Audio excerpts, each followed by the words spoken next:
Tapi di sini.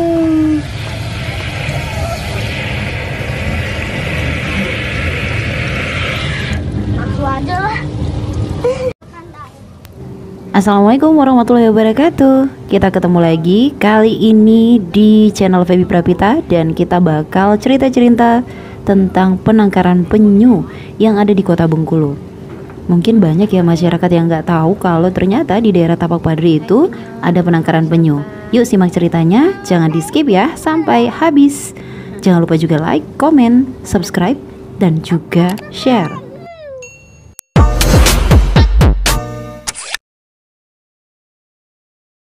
Oke, kita sudah sampai di penangkaran penyu. Jadi rencananya kita mau ngelihat penangkaran penyu di seputaran Tapak Padri. Jadi masuknya itu sebelah Jalan Sendal Jodoh. Yuk kita lihat ke sana. Tempatnya di sana. Oke, ini kalau mau masuk ke daerah tempat penangkaran penyu tuh ke sini. Jadi jalannya dari situ tuh. Itu Tapak Padri masuk, terus naik ke sebelah kanan, kita belok, barulah sampai ke sini.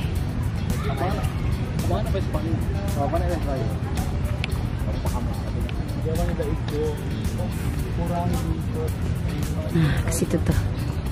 Oke. Ini gambar penyu loh. Ya kan? Lucu kan? Gambar penyu lagi terbang. Kita udah masuk.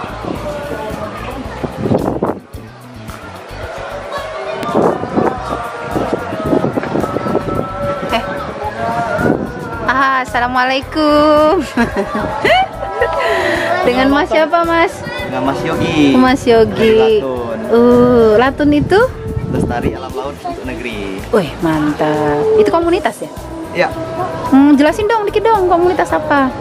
Jadi kita di Latun itu sebagai penyelamatan wilayah pesisir.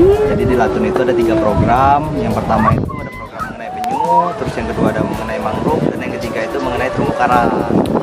Oke, mantap. Salah satu yang lagi dilihat sekarang itu yaitu penyelamatan untuk Kalau yang masih tadi namanya Tuki ya? ya. Tuki. Nih, contohnya nih. Bentar saya mau lihat dulu. Wih, boleh dipegang, Bang? Boleh. Boleh. Jangan, Nak. terlalu lama naikinnya. Nanti dia nggak bisa nafas. Dia Iya. pakai nafas. Wih, mantap ya. Ini berapa ekor nih? 1, 2, 3, Ada yang lepas soalnya. Oh, udah dilepas. Dia usia berapa boleh dilepas itu? Kalau untuk usia lepasnya sih kalau untuk sekarang kita lebih ke arah ini. Jadi siapa yang mau lepas, ayo kita nanti lepas sama-sama kayak gitu. Cuma kalau untuk bagusnya itu sih pas sudah netas itu langsung dilepas. Cuman karena untuk kebutuhan untuk kita mengganti telur yang sebelumnya itu untuk kita belikan telur lagi, jadi kita pakai sistem donasi kayak gitu. Gitu, mantep. Ini beda usia kayaknya ya? Ini sama ini kan? Kalau yang ini udah 3 minggu, kalau yang ini baru seminggu lebih dikit. Ini 3 minggu ya? Lumayan besar loh. Ntar aku mau pegang sedikit. Ih, lembut dia. Lembut. Sistem donasinya gimana, Mas? Jelasin aja. Ini sistem 1 minggu. Sistem donasinya boleh nih dijelasin. Boleh. Oh, ada orang-orang ingin. Jadi kalau sistem donasinya itu kita pakai ya biasanya sih ikhlasnya aja sih. Yang penting uang donasinya itu bakal kita larikan lagi buat beli telur lagi. Jadi kita paling jelasin mengenai ke edukasi ke masyarakat yang mau lepas. Itu biaya telurnya itu sekitar 10.000 per butir.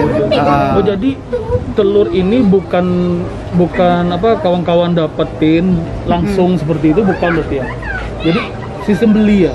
Jadi kalau untuk yang mengenai dapat langsung itu kita udah sering sih satgas ke lapangan. Cuman kan posisinya itu kita kalah sama nelayan. Oh gitu. Nelayan itu kan tiap malam dia udah standby di pantai itu. Makanya itu kita ketimbang telurnya ini ujung-ujungnya ke pasar, jadi mending kita beli untuk tetasin di sini kayak gitu. Atau sistemnya mungkin sudah ada langganan nelayan yang nganterin telurnya ke sini ya? Untuk beberapa nelayan udah ada sih langganan. Jadi konsekuensinya itu misal kayak gini, telur yang kami beli itu mesti telur yang harus dapat dari malam. atau yang baru dapat. Kalau nggak mati dia. Ya, atau kalau nggak, kalau udah lebih dari itu biasanya itu telurnya itu udah gagal, embrionya udah rusak. Oh gitu. Ini banyak yang belum tahu loh masyarakat Bengkulu ada penangkaran hiu di sini gitu. Penangkaran penyu, masya Allah. Penangkaran penyu maksudnya di sini gitu kan. Nah, terus berarti dibuat kayak wisata gitu ya? Atau ada program khusus nih dari Latun nih? Kalau kita dari Latun sih untuk edukasinya itu lebih jalan ke anak-anak sekolah. Cuman kalau saat sekarang lagi masa pandemi, jadi kita batasin dulu untuk kayak gitu. Jadi beberapa sekolah yang udah pernah kunjungan ke kita sini itu ada dari SMP IT Kepayang, terus ada beberapa SD yang ada di sekitaran wilayah pantai. Jadi kita memang sih fokusnya itu buat ngejar yang wilayah pesisir dulu. Jadi lebih enak edukasinya. Masyarakat anak-anak itu kan ibaratnya itu udah kenal sama si penyu ini, cuma mereka masih belum tahu gimana sih harus ngapain sih kalau ketemu si penyu ini. Kayak gitu. Nanti kalau udah di masyarakat pesisir udah kita mulai edukasi, baru kita beranjak ke daerah kota ataupun daerah kabupaten yang lain. Oh, jadi kalau masyarakat umum gitu mau lihat, jadi mungkin istilahnya ekowisata juga ya? Itu boleh juga tuh? Boleh. Jadi kalau masyarakat umum yang mau kunjungan ke sini, mau lihat si dedek-dedek penyu, ataupun mau lihat penyu yang besar, ataupun mau nambah edukasi mengenai penyu, bisa datang langsung ke sekretariat kita Latun. Wilayahnya itu di Tapak Padri, atau tepat berseberangan di belakang Konakito. Oke, iya jalannya mudah tadi ya, akses jalan ada tuh sebelah situ. Jadi apa tuh? Sebenarnya kalau saya perhatikan ada sedikit permasalahan.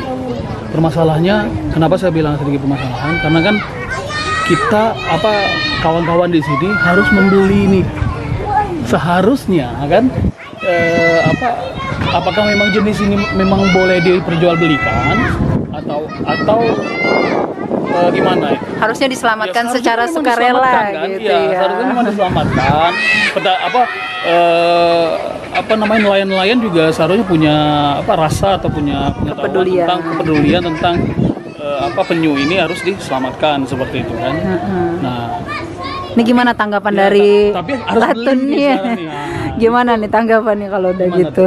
Jadi kalau mengenai pemerintah, kita sendiri sih sebenarnya untuk di Latun ini kita baru ada izin dari pemerintah DKP provinsi itu mengenai mengetahui bahwa di sini memang penangkaran untuk penyu.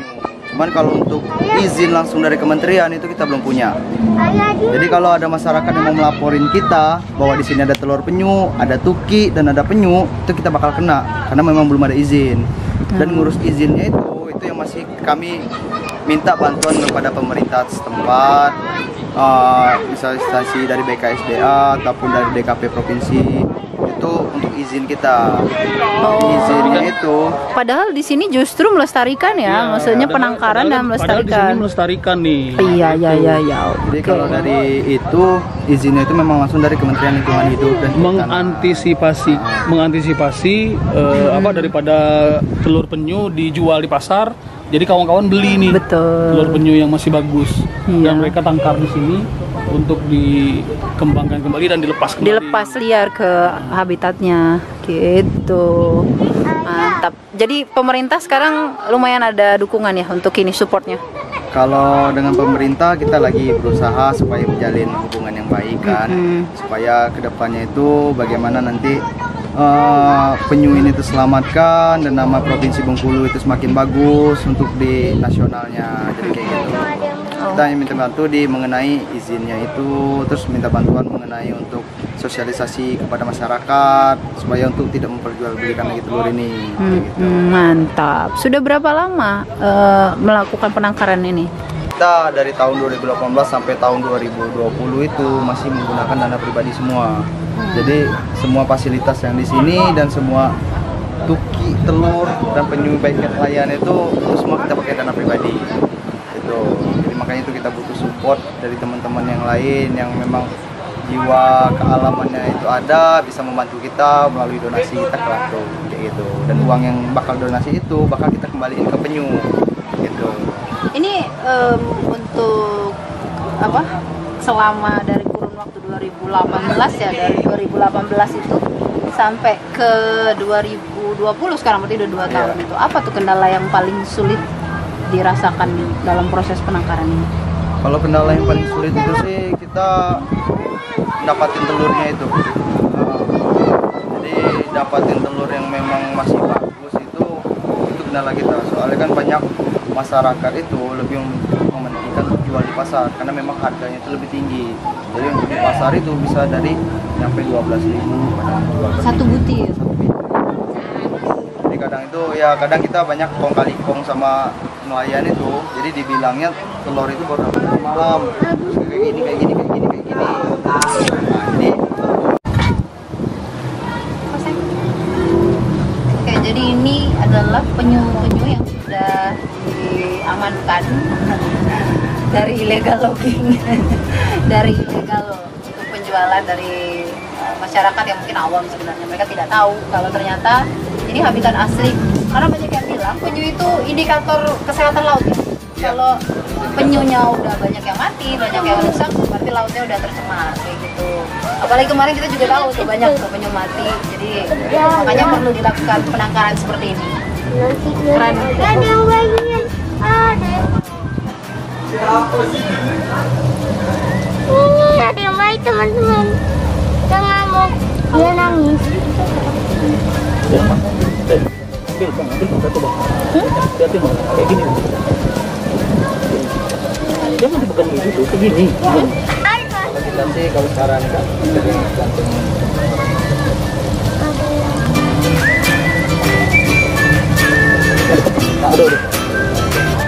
Seru pengalamannya. Oke. Oh, dia emang sebelah sini ya? Oke. Nah, ini pengalaman pertama naik keramba apung. Oke. Oh, sini ya, ada goyangnya. Oke. Keluar dia. Halo. Dikasih nama nggak? Harusnya dikasih nama ya, tiap ditangkar kasih nama gitu. Ih besar ih. Nah itu ada 2. Oh 3 di sini ya, ada 3 ekor. Ya, kelihatan. Nah ini deket dia. Tuh deket dia tuh. Tuh. Ini ukurannya berapa nih kira-kira nih? kalau untuk mengukurnya kita belum mengukur sih, soalnya kan baru ini kita karantina dulu, paling enggak udah Ini kayaknya 50 cm lebih kali ya? kayaknya lebih. Iya, diameternya udah besar. Jadi cuma kayak lumba-lumba. Kalau ketemu manusia itu respeknya tuh kayak ingin berteman kayak gitu. Oh, ramah dia ya. Iya. Iya. Jadi dia nggak bukannya melarikan diri gitu. Ada deh. Ini cara memanggilnya. Tok, tok, tok, tok, Jadi tok. biasanya kalau kita mau ngasih makan kita pakai begini. Oh. Jadi enak kita. Makanannya apa? Kalau makanannya tuh ikan-ikan kecil. Oh. Penyu itu makannya ikan kecil. Itu kepalanya aja besar banget ya. Masya Allah, besar banget. Berjalan dia. Kerambanya. Tuh, mana dia ya?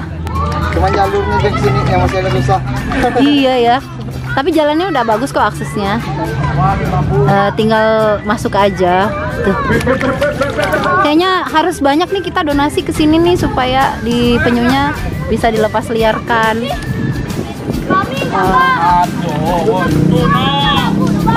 Gak keluar yang besar. Anak-anak banyak yang mandi tuh di sini tuh. Seru banget. Ini tuh dulu tuh daerah, ini kan Tapak Padri nih di sini. Ini dulu tempat duduk-duduk santai di sini. Tuh pas berhadapan sama Konakito ya. Itu tempat kerambanya tuh. Gimana rasanya, Dek? Mau mandi juga? Nah, kita lagi di kerambanya nih.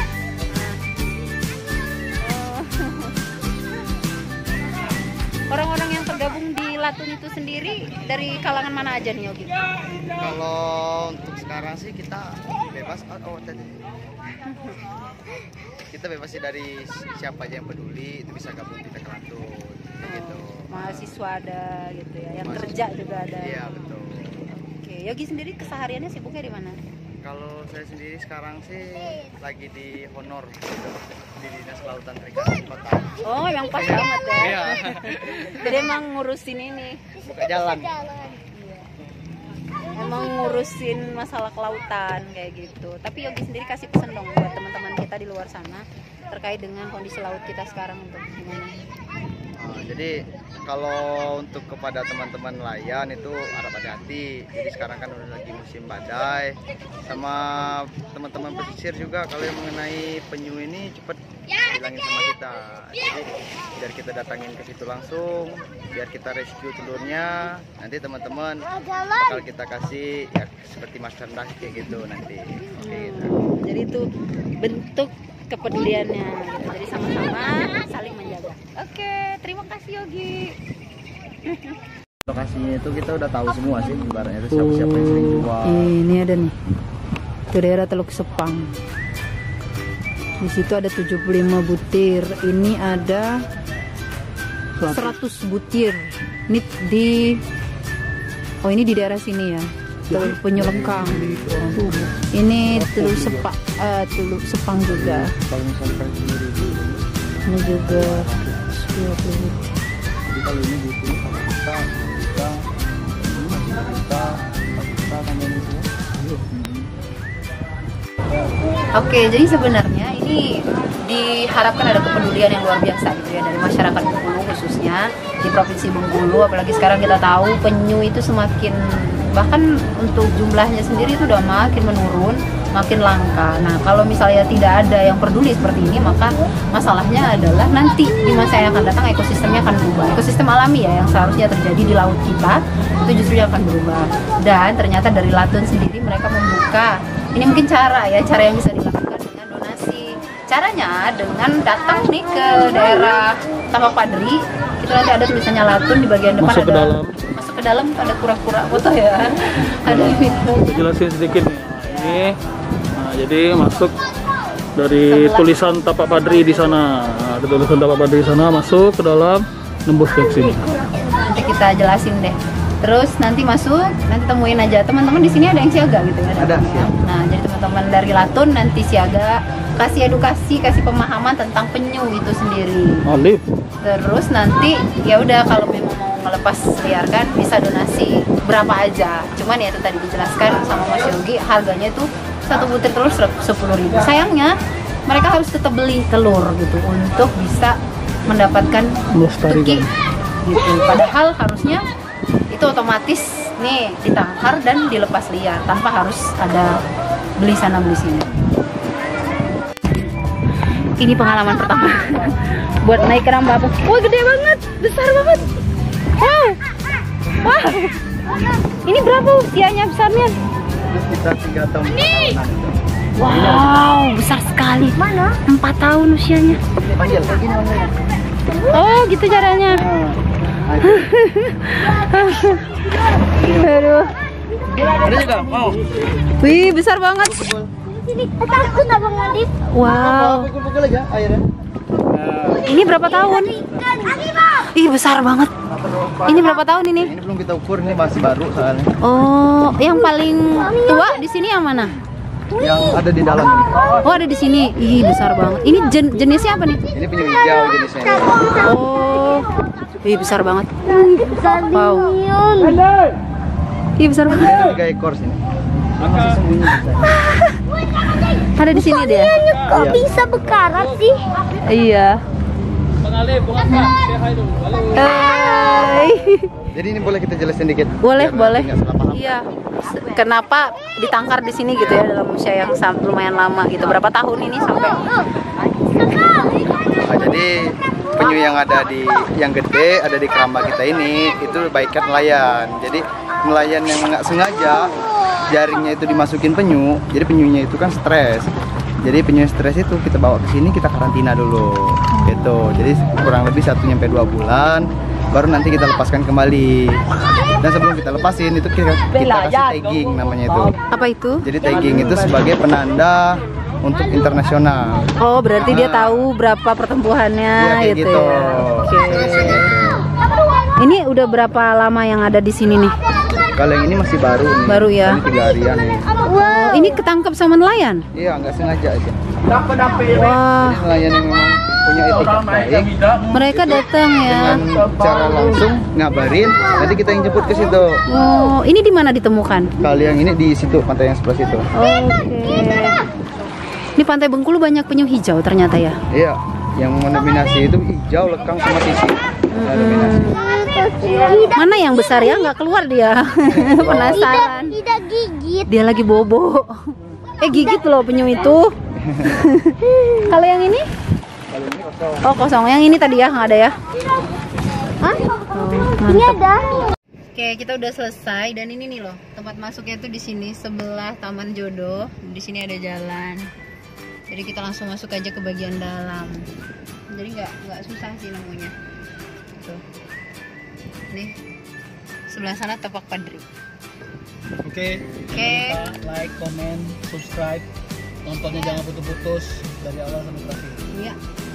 Semoga kita bisa minimal menjadi orang-orang yang membantu untuk perubahan yang lebih baik. Saya Febi Prapitasari.